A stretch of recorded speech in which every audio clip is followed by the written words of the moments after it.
So ngayon, panoorin natin itong bus na pwede rin sa dagat. Barko pwede rin sa lupa. Itong para itong barge or double purpose ito, no? Bus na dumaan din sa tubig. Nakita ko lang ito, ginawaan ko lang itong reaction. Grabe naman ang mga utak ng tao ngayon dahil napaka-unique na idea.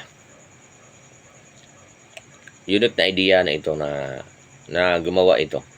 So, ito pwede pang dagat, pwede pang lupa.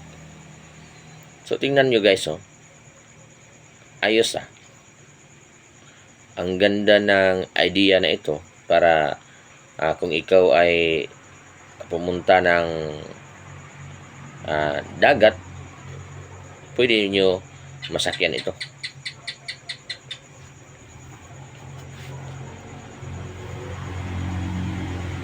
Good idea. This is a good idea.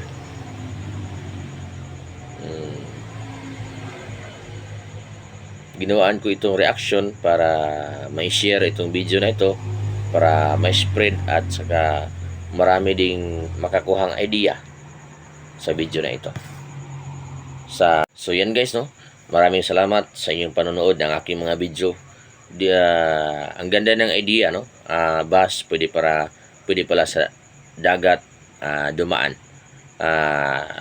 Kung nagustuhan niyo yung video na to, i-follow at i-share nyo ito video na ito.